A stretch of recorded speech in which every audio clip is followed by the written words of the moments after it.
Hello student, मैं doctor Nasreen Bano. आज हम सिलेजिनेला पार्ट 2 पढ़ेंगे, जिसके के अंतर्गत हम सिलेजिनेला में पाए जाने वाले रिप्रोडक्शन के बारे में देखेंगे। सिलेजिनेला पार्ट 1 में हमने मॉर्फोलॉजी और एनाटॉमी पढ़ी थी। तो आज हम रिप्रोडक्शन में ये देखेंगे कि सबसे पहले तो ये दो तरह से रिप्रोड्यूस होता है। सिलेजिनेला में दो तरह से रिप्रोडक्शन पाया जाता है। पहला है वेजिटेटिव रिप्रोडक्शन और दूसरा होता है रिप्रोडक्शन बाय स्पोर्स।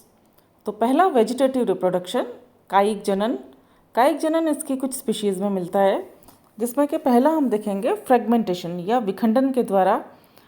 तो ये फ्रेगमेंटेशन जो है ये सिलेजिनेला की जो स्पीशीज़ ह्यूमिड कंडीशन में पाई जाती हैं उनमें जनरली ये मिलता है। जैसे इसका एग्जाम्पल है सिलेजिनेला रूपेस्ट्रिस। सिलेजिनेला रूपेस्ट्रिस में ये मिलता है फ्रेगमेंटेशन, और इसमें रूट और एडवेंटिशियस ब्रांचेस जो हैं ये इसकी प्रोस्ट्रेट ब्रांच पर डेवलप हो जाती हैं, जो कि जब पेरेंट प्लांट से अलग होती हैं तो ये ग्रो करके नया प्लांट बना देती हैं। तो इस तरह से फ्रेगमेंटेशन ह्यूमिड कंडीशन में पाया जाता है। सेकंड इसमें जो इम्पॉर्टेंट है वो है ट्यूबर्स के द्वारा। ट्यूबर्स के द्वारा जो इसमें रिप्रोडक्शन होता है, जो फॉर्मेशन ऑफ ट्यूबर्स के द्वारा होगा, तो वो स्पीशीज़ जो हैं वो हैं सिलेजिनेला क्राइसोकोलोस एंड सिलेजिनेला क्राइसोराइजोस में ये मिलते हैं। और ये ट्यूबर्स, जैसा कि हम जानते हैं कि एक पेरिनेशन का काम करते हैं। ये वेजिटेटिव ब्रांच के एपाइसिस पे या जो प्रोस्ट्रेट ब्रांच होती है उसके सिरे पर पाए जाते हैं। जब प्लांट एडवर्स कंडीशन में ख़त्म हो जाता है तो ये ट्यूबर्स जो होते हैं ये ज़िंदा रहते हैं। इसके अंदर फूड मटेरियल काफ़ी मात्रा में इकट्ठा रहता है, तो ये प्लांट को पेरिनेशन से बचाने का भी काम करते हैं, और फेवरेबल कंडीशन आने पर ये नए प्लांट में डेवलप हो जाते हैं। नेक्स्ट जो है वो है रेस्टिंग बड्स के द्वारा या डॉर्मेंट बड्स के द्वारा। तो जो एरियल ब्रांचेस होती हैं सिलेजिनेला क्राइसोकोलोस की, तो उसके अंदर क्या होता है, कुछ डॉर्मेंट या रेस्टिंग बड्स पाई जाती हैं जो कि ग्रो करके फेवरेबल कंडीशन आने पर नया प्लांट प्रोड्यूस कर देती हैं। तो इस तरह से ये फ्रेगमेंटेशन ट्यूबर्स और रेस्टिंग या डॉर्मेंट बड्स के द्वारा, बुलबिल्स के द्वारा जो वेजिटेटिव रिप्रोडक्शन है वो बताते हैं। जो नेक्स्ट इसमें इम्पॉर्टेंट हम देखेंगे रिप्रोडक्शन बाय स्पोर्स। स्पोर्स के द्वारा रिप्रोडक्शन, तो इसमें कुछ सिलेजिनेला के अंदर ख़ास बातें हैं। जो सबसे इम्पॉर्टेंट इसके अंदर चीज़ है वो है कि सिलेजिनेला जो होता है ये हेट्रोस्पोरस टेरिडोफाइट है, क्योंकि ये दो तरह के स्पोर, मेगास्पोर और माइक्रोस्पोर प्रोड्यूस करता है। पिछले जो हमने टेरिडोफाइट जनरा पढ़े थे वो सभी होमोस्पोरस थे, जिसमें कि हमने लाइकोपोडियम देखा था, इक्विसिटम देखा था, जिसमें एक ही साइज़ के स्पोर्स प्रोड्यूस होते थे। लेकिन सिलेजिनेला के अंदर दो तरह के मेगास्पोर और माइक्रोस्पोर डेवलप होते हैं। मेगास्पोर जो होते हैं वो फीमेल गेमिटोफाइट से डेवलप होते हैं, जो कि जर्मिनेट करके मेगास्पोर बनाएंगे, और जो माइक्रोस्पोर होते हैं ये मेल गेमिटोफाइट बनाते हैं। जो स्पोरेंजिया होते हैं वो स्ट्रिक्टली डाइमॉर्फिक होते हैं, यानी माइक्रो और मेगास्पोर जो होते हैं वो सेपरेट स्पोरेंजिया में प्रोड्यूस होते हैं। ये एक ही कोन पर प्रोड्यूस होते हैं, लेकिन स्पोरेंजिया जो है, माइक्रोस्पोरेंजिया और मेगास्पोरेंजिया जो है, ये अलग अलग सेपरेट स्पोरेंजिया मिलते हैं। स्पोरेंजिया जो माइक्रोस्पोर रखती है वो माइक्रोस्पोरेंजिया कहलाती है, और जो मेगास्पोर रखती है वो मेगास्पोरेंजिया कहलाती है। यहाँ पर जो माइक्रोस्पोरेंजियम है वो ज़्यादा नंबर में प्रोड्यूस होते हैं, जो कि माइक्रोस्पोर बनाएंगे, और मेगास्पोरेंजिया जो है वो कम मात्रा में, कम नंबर में मेगास्पोर्स बनाती है। स्पोरेंजिया जो होते हैं वो स्पोरोफिल की एक्सिस पर सिंगली प्रोड्यूस होते हैं। तो वो स्पोरोफिल जो कि माइक्रोस्पोर रखेंगी, माइक्रोस्पोरेंजियम रखेंगी, वो माइक्रोस्पोरोफिल कहलाएगा, और जो मेगास्पोरेंजियम रखेगा अपनी एक्सिस पर वो मेगास्पोरोफिल कहलाएगा। यानी वो लीफ जिसकी एक्सिस में माइक्रोस्पोरेंजिया पाए जाएंगे वह लीफ माइक्रोस्पोरोफिल कहलाएगी, और जिसकी एक्सिस में मेगास्पोर पाए जाएंगे वह लीफ जो होगी वो मेगास्पोरोफिल कहलाएगी। इसके बाद में यह जो स्पोरोफिल हैं ये स्पाइरली अरेंज रहते हैं सेंट्रल एक्सिस पर। जो लीफ का अरेंजमेंट रहता है वही इन स्ट्रोबिलस का अरेंजमेंट रहेगा। अब हम देखेंगे स्ट्रक्चर स्ट्रोबिलस या कोन का। सिलेजिनेला में पाए जाने वाले स्ट्रोपिलस या कोन जो होंगे, जो ज़्यादातर स्पीशीज़ हैं सिलेजिनेला की, वो एपेक्स पर एग्रीगेट हो जाती हैं स्पोरोफिल इसकी, जो मेन स्टेम होता है इस या जो ब्रांच होती है इसकी, और एक डेफिनेट लूज या कॉम्पैक्ट कॉन बना लेती है जिसे कि स्ट्रोबिलस कहते हैं। जैसा कि आपको डायग्राम में दिखाई दे रहा है, यह स्ट्रोबिलस का डायग्राम है। साइज़ जो स्ट्रोबिलस की होती है वो वेरीज करती है 5 मिलीमीटर से लेके 6 और 7 सेंटीमीटर तक, यानी 5 मिलीमीटर से लेके 6-7 सेंटीमीटर तक के भी स्ट्रोबिलस अलग अलग स्पीशीज़ में देखे गए हैं। कई स्पीशीज़ में ये इनकॉन्स्पिक्यूअस होते हैं या दिखाई नहीं देते हैं क्योंकि इनकी छोटी साइज़ की वजह से। इसी तरह से जो स्पोरोफिल जो होते हैं और वेजिटेटिव लीव्स के बीच में ये पाए जाते हैं। यूजुअली जो ब्रांच होती है वो स्ट्रोबिलस में टर्मिनेट हो जाती है। जब ब्रांच होगी उसके एपेक्स पर, टर्मिनल साइड पर स्पोरोफिल पाए जाएंगे जिसके एक्सेस में स्पोरेंजिया होंगे और ये कॉम्पैक्ट कोन बना लेती है। लेकिन कुछ स्पीशीज़ जैसे सिलेजिनेला कैप्सिडेटा के अंदर इसकी जो स्पोरोफिल होते हैं उसके बीच में एक वेजिटेटिव ब्रांच दिखती है और उसके बाद में वापस से स्ट्रोबिलस दिखता है। तो इस तरह से एक स्ट्रोबिलस के बाद में भी ये वेजिटेटिव ग्रोथ करती है। अब हम देखेंगे distribution of megasporangia, micro and megasporangia. Selaginella kraussiana जो है तो उसमें केवल एक ही मेगास्पोरेंजिया मिलती है जो कि उसकी बेस पर मिलती है स्ट्रोबिलस की। बाकी सभी जो स्पोरोफिल होते हैं वो माइक्रोस्पोरोफिल होते हैं जो कि माइक्रोस्पोरेंजिया बनाते हैं।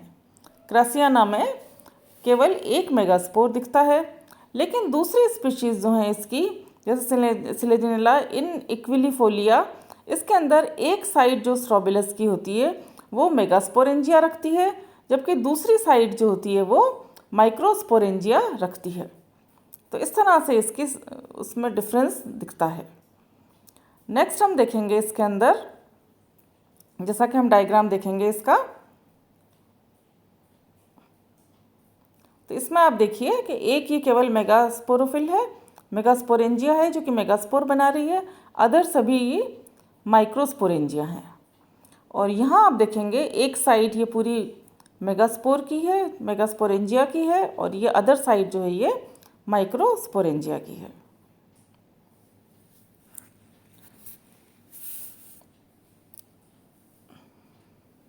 उसी तरह से कुछ और इसकी स्पीशीज़ जो हैं, जैसे सिलेजिनेला मार्टिनसाई या सिलेजिनेला कॉलिस्केंस, इसके अंदर कोई डेफिनेट अरेंजमेंट नहीं मिलता है माइक्रोस्पोरेंजिया और मेगास्पोरेंजिया का, ये इर्रेगुलरली अरेंज्ड रहते हैं। उसी तरह से एक और स्पीशीज़ सिलेजिनेला सिलेजिनोइडिस के अंदर बेसल जो स्पोरेंजिया होते हैं वो कई बार नॉन फंक्शनल हो जाते हैं। एक और स्पीशीज़ सिलेजिनेला ग्रेसिलिस, इसके अंदर मेल और फीमेल जो स्ट्रोबिलस होते हैं वो भी सेपरेट होते हैं लेकिन एक ही प्लांट पर होते हैं। बाकी हम और अदर स्पीशीज़ में देख रहे हैं कि एक ही स्ट्रोबिलस के अंदर मेल और फीमेल स्ट्रक्चर प्रेजेंट है, यानी माइक्रोस्पोरेंजिया और मेगास्पोरेंजिया प्रेजेंट है, लेकिन सिलेजिनेला ग्रेसिलिस के अंदर मेल और फीमेल जो स्ट्रोबिलस हैं वो एक ही प्लांट पर अलग अलग पाए जाते हैं।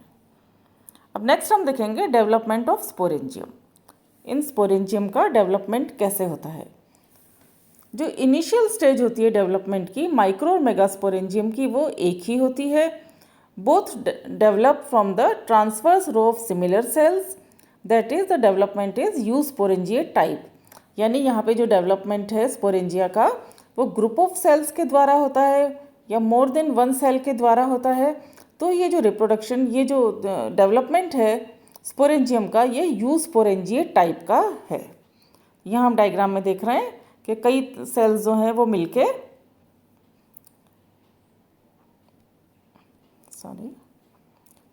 स्पोरेंजियल इनिशियल बना रही हैं। अब इन स्पोरेंजियल इनिशियल के अंदर पेरिक्लिनल डिवीज़न होता है जिससे आउटर जैकेट इनिशियल और इनर आर्किस्पोरियल इनिशियल बनती है। बाहर वाली हमेशा जैकेट सेल बनाती हैं तो ये जैकेट इनिशियल के द्वारा बनेगी और अंदर वाली जो लेयर है वो आर्किस्पोरियल इनिशियल बनाएंगी। आर्किस्पोरियल इनिशियल जो है वो रिपीटेड एंटीक्लिनल और पेरिक्लिनल डिवीज़न करेगी, तो उससे ये मास ऑफ स्पोरोजिनस सेल्स बना देगी, बहुत सारी स्पोरोजिनस सेल्स का निर्माण करेगी। साइमल्टेनियसली जो जैकेट इनिशियल हैं उनमें भी डिवीज़न होगा और ये 2 लेयर्ड स्पोरेंजियल जैकेट का निर्माण करेगी, 2 लेयर बनाएगी ये।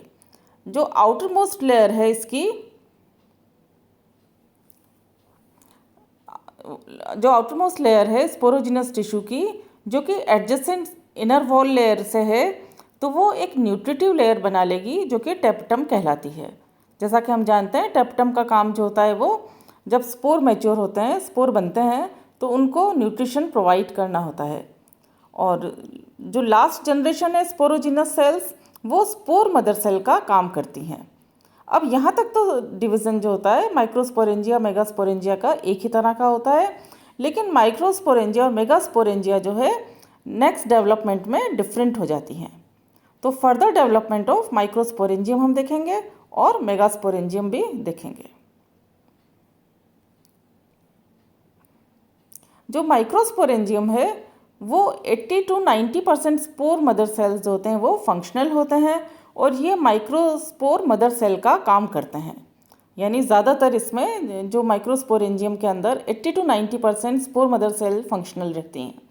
The remaining spore mother cell degenerate and form of various nourishing fluid.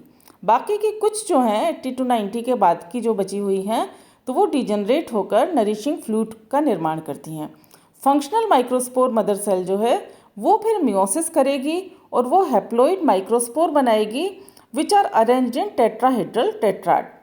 Tetrahedral tetrad में वो जमे रहते हैं और लगभग वो जो हमने देखा 80 to 90% स्पोर मदर सेल हैं वो फंक्शनल माइक्रोस्पोर मदर सेल बनाती हैं।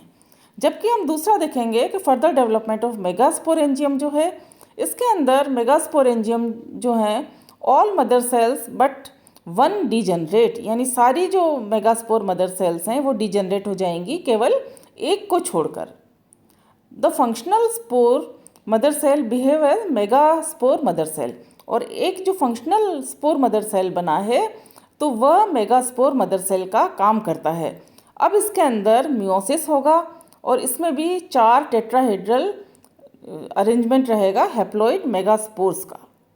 तो यहाँ हमने देखा कि माइक्रोस्पोर जो हैं ज़्यादा नंबर में होते हैं, छोटे आकार के होते हैं, लेकिन मेगास्पोर जब बनते हैं तो वो कम नंबर में बनते हैं क्योंकि सारी जो मेगास्पोर मदर सेल्स हैं वो डिजनरेट हो जाती हैं, केवल एक ही फंक्शनल रहती है।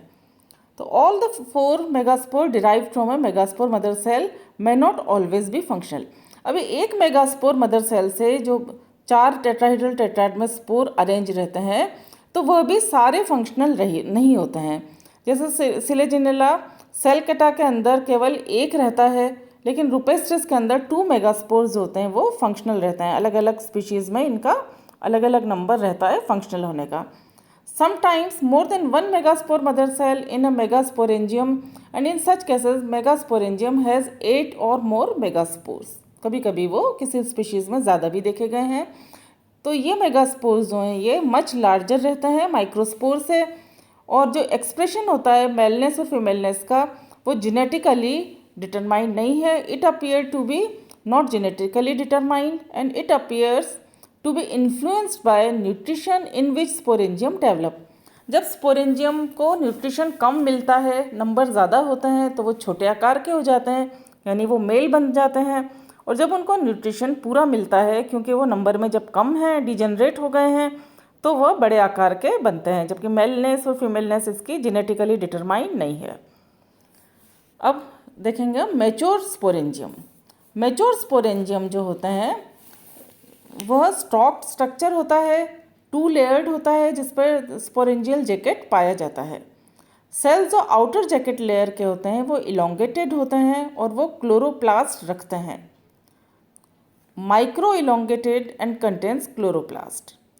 और जो माइक्रो और मेगा स्पोरेंजिया जो हैं वो शेप और साइज़ में डिफ़र करते हैं, कलर में भी डिफ़र करते हैं, microsporangia are slightly elongated, yellow red और ऑरेंज इन कलर, जबकि मेगास्पोरेंजिया जो होते हैं वो लार्जर होते हैं, पेल होते हैं थोड़े, और शेप जो होता है इनका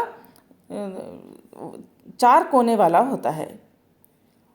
the mature sporangium dehiscens along the line of dehiscence present at its dorsal end and oriented transverse to the axis of its dorsal end, and इसमें डेहिसेंस की जो लाइन होती है उसी से इनका बाद में डेहिसेंस होगा। जो स्ट्रक्चरल मॉडिफिकेशन होता है इसका of surface cells along this line and at its flank result in splitting of the distal part of sporangium into 2 valves. जो इसका एपिकल एंड होगा उस पर वाल्व बनने से ये अलग अलग हो जाते हैं। The lower cup shape part of sporangium shrink on drying and throw out spores violently. जो नीचे वाला पार्ट जो होता है इसका श्रिंक हो जाता है और उनसे जो स्पोर्स होते हैं वो अलग अलग उनका डेहिसेंस हो जाता है। अब नेक्स्ट थर्ड पार्ट के अंदर हम इन स्पोर्स के बारे में पढ़ेंगे, क्योंकि ये जो अब इसके बाद में जो कंडीशन होगी, मियोसिस यहाँ हो गया है तो गेमेटोफिटिक जनरेशन स्टार्ट होगी।